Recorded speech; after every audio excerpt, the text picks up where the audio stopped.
Salut tout le monde, je vous retrouve aujourd'hui pour démarrer le projet courte pointe de Noël. Je me lance enfin, on est le 5 décembre au moment où je vous parle. Là, ce que j'aimerais bien faire après-midi, c'est couper mes tissus. J'ai choisi de faire un motif assez simple là, avec des carreaux et des petits sapins. Je vais vous mettre la photo tout de suite.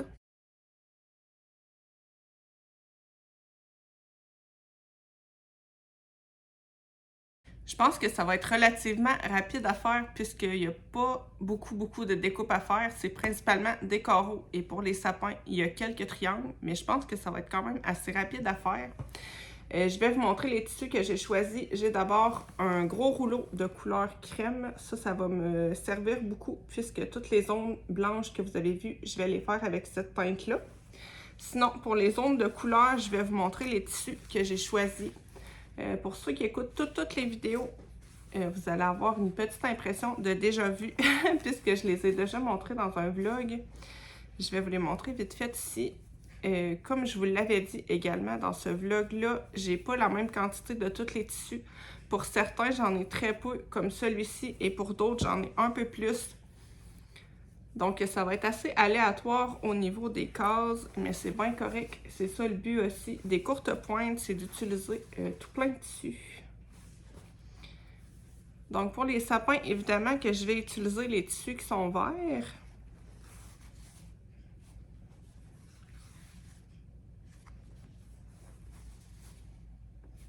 Je pense que je vais mixer, par exemple, pour un sapin, je ne prendrai pas nécessairement le même tissu vert, là. Je pense que je vais mixer mes tissus verts ensemble. Et le petit dernier, c'est celui-ci. Donc là, je vais trancher mes tissus. Je pense que je vais commencer par mes toutes petites quantités pour voir combien je peux en tirer d'un tout petit.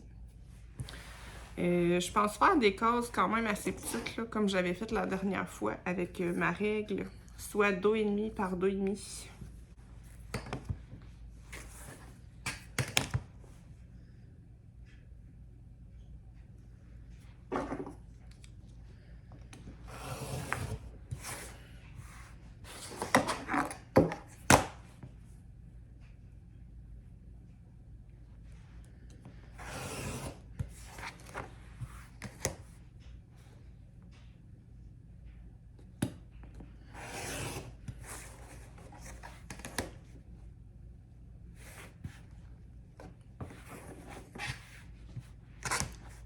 Bon, là, comme vous l'avez vu, la dernière bande du bout est pas assez large pour faire le nombre de carreaux dont j'ai besoin. Donc, je vais la garder quand même. Et puis, ça me servira. Même chose pour le dernier petit carreau, là. En fait, ça va faire la même chose que pour les, les petits carreaux fantômes. Mes tissus d'Halloween. J'avais pas vérifié si mes carreaux de Noël étaient de la même grandeur que mes tissus d'Halloween, mais oui. Donc, ça va m'en faire 9 par... 9 par petit tissu.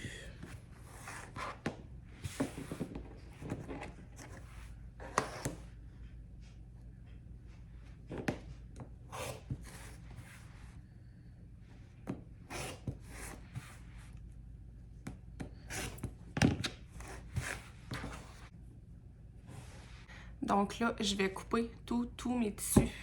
Pour le rouleau ici, là, c'est sûr, je ne le couperai pas en entier. Je vais en faire une quantité et quand je n'aurai plus, j'en recouperai d'autres. Donc, je coupe tout ça et je vous reviens après.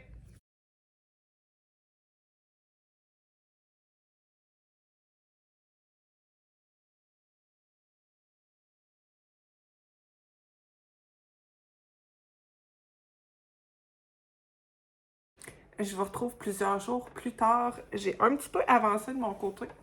Je voulais faire quelques petits prototypes avant de vous en parler et j'ai bien fait puisqu'hier, ça a été une grande soirée de test. Beaucoup moins facile que je pensais faire des petits sapins. Je vous disais là, au début de la vidéo, je pense que ça sera pas trop dur, c'est juste des carrés et des triangles. Erreur! Parce qu'en fait, oui, c'est des triangles et des carrés, mais je pense que dans le modèle d'origine, les carrés sont beaucoup plus gros. Moi, j'ai fait des tout petits carrés, donc c'est vraiment impossible. Ça fait des morceaux de tissu qui sont vraiment trop petits. Donc, j'ai dû repenser un petit peu la manière de faire les sapins pour arriver au résultat que je voulais. Donc là, j'en ai fait 2. Ça me donne ça. Ici, vous voyez, le bas du sapin n'est pas triangulaire, mais il va le devenir quand on va coudre, en fait, la partie du bas. Je suis bien contente de ce que ça me donne. C'est très dur de mettre la bande du haut centrée avec les 2 suivantes, puisque comme vous le voyez ici, en fait, l'alignement des carreaux n'est pas le même pour le haut et les 2 du bas. En fait, ici, c'est 5 carreaux. Et ici, on en a 4 qui sont centraux et un demi-carreau chaque côté. Donc, ça demande un petit peu plus de minutie. C'est pas grave, je m'amuse beaucoup, mais c'est vrai qu'avant de réussir à obtenir ce résultat-là, j'ai fait plein d'essais qui n'étaient pas concluants. Sinon, je dis des carreaux, mais c'est des rectangles, là, vous le voyez bien. Pour l'alternance, ça va être avec des carreaux comme ça, tout simple, un peu sous forme de damier. Donc, je vais toujours alterner un petit sapin, un petit damier. Et je vais sûrement faire une bordure comme je l'avais fait avec la courte pointe fantôme. C'est-à-dire que pour ces carreaux-ci, il va y avoir une petite bordure verte. Et pour les sapins, il va y avoir une petite bordure rouge. Ce qui fait que quand je vais les coudre ensemble, il n'y aura jamais 2 carreaux blancs, un à côté de l'autre. Donc voilà, là je vais vous montrer comment j'ai fait ces carreaux-là. Et après, on va en faire quelques-uns. Je vous montre comment faire les petits carrés sapins. Ça, c'est ce dont j'ai besoin pour en faire un. En haut, on va avoir besoin de 6 carrés blancs, beige blanc. Là. Pour les 2 étages du bas, ça en prend 4 pour ce qui est de la couleur. Je les ai disposés comme ça. Ici, en fait, ça va être 2 triangles, 2 moitiés. Pour les côtés aussi, il y a pour le centre que les carreaux à motif vont être entiers. C'est pour ça que j'ai choisi ceux-ci, puisque j'en ai beaucoup moins que ceux-là. Donc, je priorise de les mettre au centre. Donc là, la première étape que je fais, c'est que je vais faire tous mes triangles. Donc, je vais ramasser tous mes carreaux qui sont doubles. Et je vais aller m'asseoir devant ma machine pour faire mes triangles. Donc là, ce que je fais, c'est que je prends mes 2 carreaux. Il faut toujours, quand vous avez un motif, mettre face contre face. Donc, je m'en viens comme ça et je vais coudre coin à coin.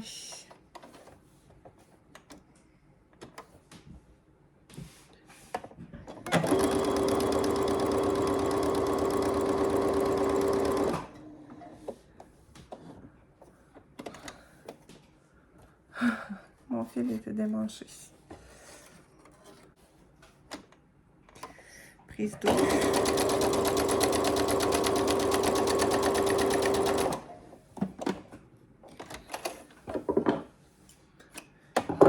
Et là, quand on va l'ouvrir, on va avoir un carreau avec une moitié de chaque couleur.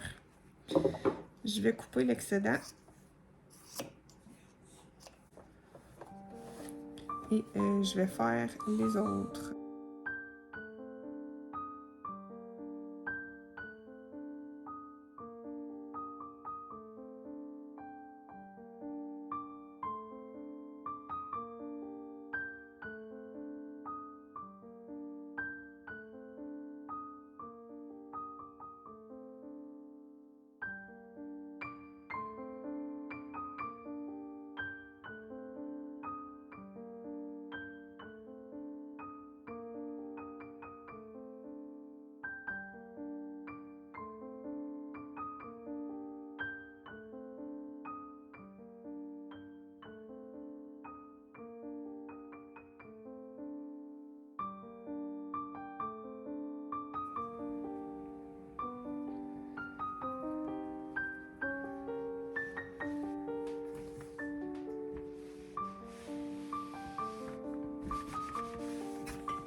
Bon, une fois que tous mes petits triangles sont aplatis, je vais venir choisir mes 2 triangles qui vont être centrales. Là, j'ai pris ceux-là ici. Les autres vont s'en venir comme ça ici.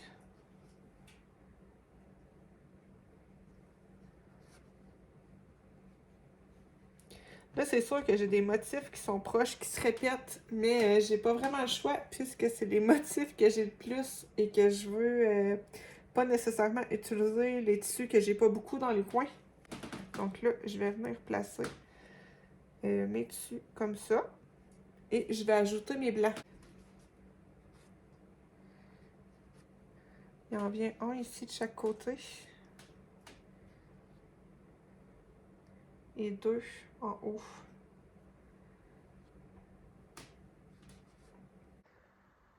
Là, c'est ce que j'ai pour l'instant.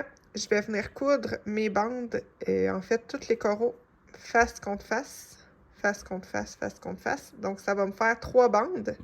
Après, je vais venir coudre mes bandes face contre face comme ça. Quand on a des tissus unis, on peut pas vraiment se tromper. Donc, pour ça, je vais y aller comme ça.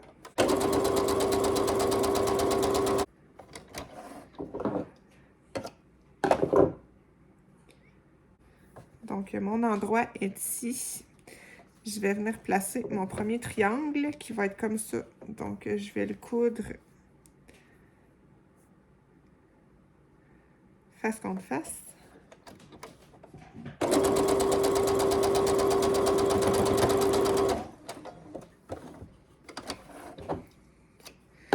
Et là, comme je vous disais tantôt quand je vous montrais le triangle, le sapin final, ici, vous perdez un peu le pointu de votre triangle, mais il va revenir quand vous allez coudre vos bandes face contre face.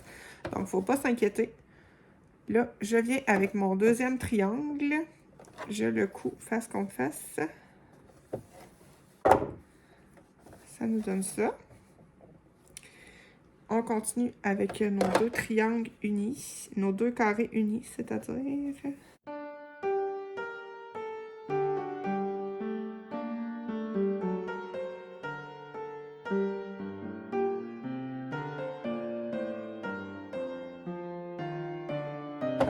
Et là, on a notre première bande de fait. Je vais la mettre sur ma planche à repasser pour l'aplatir tantôt. Et je vais faire les deux autres bandes du dessous de la même manière.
Donc là, une fois que vous avez cousu vos bandes, vous avez quelque chose qui ressemble à ça. Et là, je vais commencer par coudre les deux bandes du bas, puisqu'elles vont être faciles à aligner, étant donné qu'elles font la même longueur. Donc, je vais les coudre face contre face et je vais faire ma couture ici.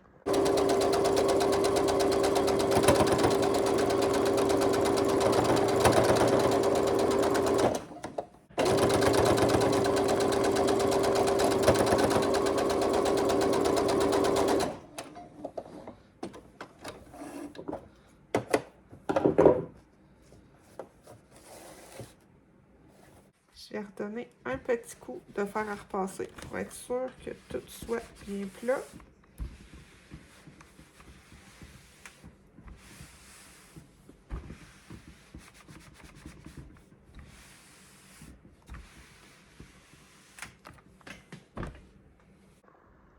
Donc là, vous voyez, vous avez le bas du sapin et les triangles qui n'étaient pas triangulaires sont redevenus triangulaires. Donc, il va se passer la même chose pour en haut et pour en bas quand on va faire notre petite bande. Donc là, pour le haut, c'est un peu moins évident puisqu'on ne peut pas se fier au bord étant donné que cette bande-ci est plus longue. On va venir la couper après. Moi, ce que je fais, c'est que je vais venir centrer mon triangle en haut. Je vais le retourner et je vais mettre une petite épingle pour pas que ça bouge. Quand je vais venir coudre, je vais pas commencer ici puisque on voit un peu par transparence que mon deuxième tissu commence ici.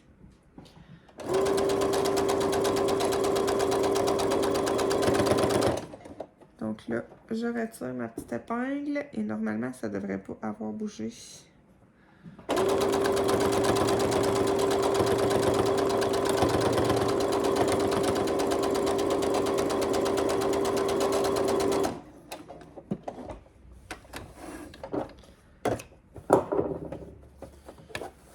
Et là, j'ai le haut de mon sapin qui est centré avec le reste.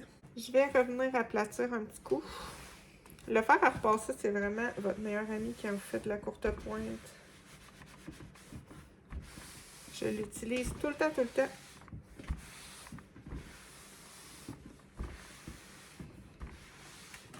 Donc là, une fois que c'est bien aplati, hop, je vais venir prendre mon ciseau et je vais venir couper l'excédent ici. Pour que ça soit bien égal avec les autres côtés. Donc voilà, le petit sapin est fait. Moi, j'aime trop ce que ça donne. Je trouve ça trop cute. Là, je vais en faire d'autres. Je vais vous montrer comment je fais les autres carreaux qui sont tout simples, mais vous allez voir, c'est vraiment pas sorcier. Donc, pour faire ces carrés-là, vous allez voir, c'est tout simple. Je vais juste sélectionner mes tissus en alternant un motif et un crème. Et je vais faire un peu comme j'ai pu faire pour le sapin, sauf qu'on oublie les triangles. On fait juste coudre nos carreaux face contre face. Ensuite, je vais repasser mes bandes et je vais les coudre face contre face. Et ça nous donne ça ici. Donc, je commence avec mon petit tissu à motif. Il faut toujours penser à mettre notre tissu face contre face.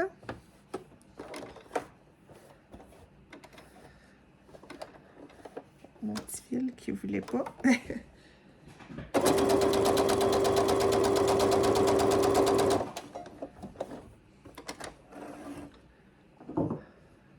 Si vous avez jamais fait de courte pointe et que je vous donne envie de vous lancer, ça peut être ça un bon début. C'est assez facile à faire et à comprendre.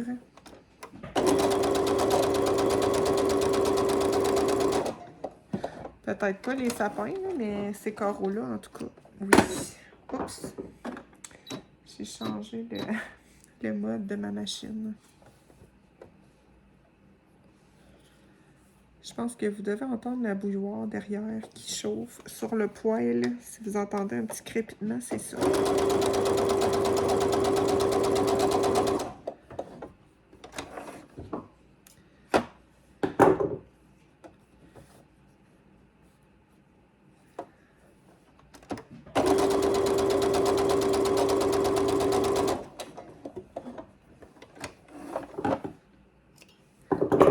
Voilà ce que ça donne pour la première bande. Je vais faire exactement la même chose pour les deux prochaines. Donc là, ça me donne ça quand j'ai fini de coudre mes petites bandes. Je me suis trompée ici, là, j'ai pas mis le tissu sur le bon sens, mais c'est pas très grave, je pense que ça choquera pas, là.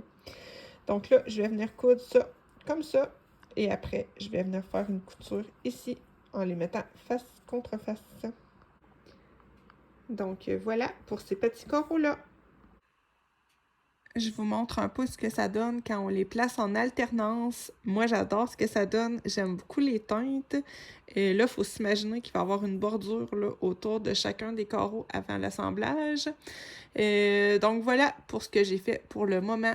Là, moi, je vais essayer d'en faire tout plein, tout plein. J'aimerais en faire au moins 3 fois plus que ça pour avoir une grandeur de milieu assez conséquente. Ça va être tout pour la vidéo d'aujourd'hui. J'espère que vous avez aimé. N'hésitez pas à me donner votre avis sur mes petits sapins. Moi, j'aime beaucoup. Ces deux-là sont mieux réussis que celui-ci. Ça, c'était le premier et je l'avais mal centré. Je n'avais pas mis ma petite épingle et ça paraît. Donc, voilà pour l'avancée du projet Courte Pointe. Moi, je vous envoie des gros bisous et on se retrouve très vite pour la suite de ce projet.